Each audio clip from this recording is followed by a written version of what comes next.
नमस्कार मंडळी, मराठी कला विश्वातून एक दुःखद बातमी समोर आली आहे. अभिनय क्षेत्रातील बाप म्हणून नावारूपाला आलेल्या एका प्रसिद्ध ज्येष्ठ अभिनेत्याचे काल मध्यरात्री दुःखद निधन झालं आहे. त्यामुळे संपूर्ण सिनेसृष्टीला मोठी हानी पोहोचली आहे. तर कोण आहे तो अभिनेता आणि काय आहे संपूर्ण माहिती जाणून घेऊ.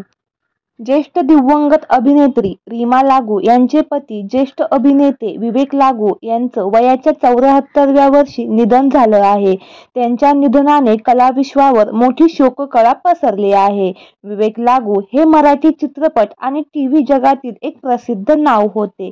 रीमा लागू आणि विवेक लागू यांनी 1978 साली लग्न केले होते. मात्र काही वर्षांनंतर दोघेही विभक्त झाले.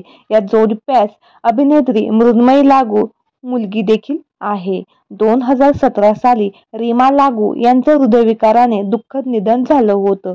त्यांच्या जाण्याने कलाविश्वातील आईची छाया हरपली होती. विवेक लागू यांच्या कामाबद्दल बोलायचं झालं तर 4 दिवस सासूचे आणि हे मन बावरे या मालिकेतील त्यांची भूमिका प्रसिद्ध गाजली होती. तर मंडळी, आपल्या AJ मराठी न्यूज या चॅनेलद्वारे विवेक लागू यांना भावपूर्ण श्रद्धांजली. धन्यवाद.